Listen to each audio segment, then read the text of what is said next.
Isinusulong sa Kamara na taasan ang arawang sahod ng hanggang 350 piso.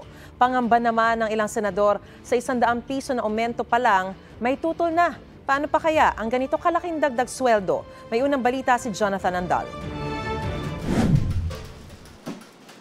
610 pesos kada araw o minimum wage sa Metro Manila ang sinasahod ng checker na si Abel. Kulang daw lalo't breadwinner siya na may pinapaaral na 3 estudyante at bumibili ng maintenance ng amang may sakit. Tumasahod ka ng 7,000 for cut-off, bibigay mo yung 3,500 sa pamilya mo. Pagdating pa ng 30, bayaran pa ng bahay, tubig, ilaw. Sa loob ng isang buwan, may piso, wala ka talagang may sasalba. Kaya natuwa siya nang mabalita ang plano ng liderato ng Kamara na itaas ng 150 hanggang 350 pesos ang minimum wage para umabot na sa halos 1,000 piso ang arawang sahod. Mas mataas kumpara sa inaprubahang panukala ng Senado na 100 pisong aumento.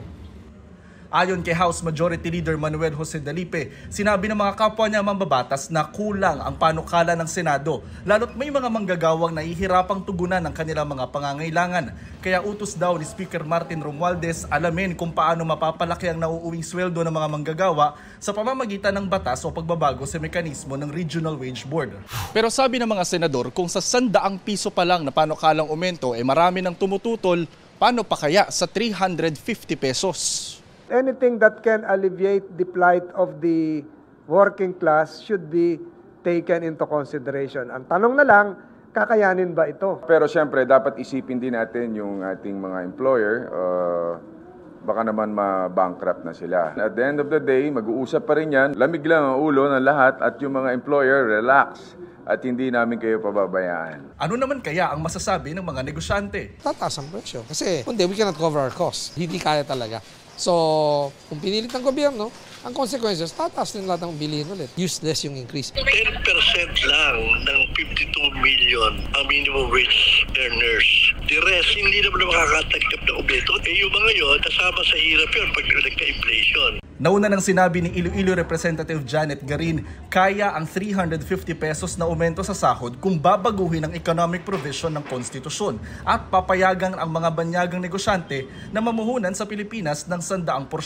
Huwag naman nila hostage itong sa Chacha. Pati foreign investors natatakot dito because meron tayong procedure sa tripartite board na Kongreso rin nagbuwa. Bakit natin papalitan all of a sudden?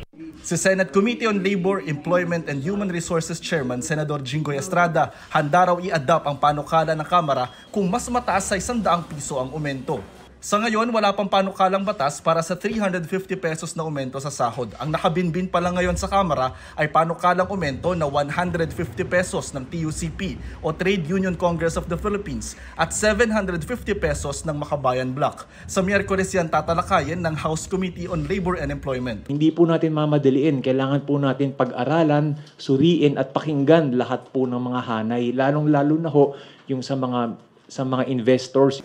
Ito ang unang balita, Jonathan Andal para sa GMA Integrated News. Mga kapuso, para una ka sa mga balita, mag-subscribe sa GMA Integrated News sa YouTube. Sa mga kapuso abroad, subaybayan niyo po kami sa GMA Pinoy TV at sa www.gmanews.tv.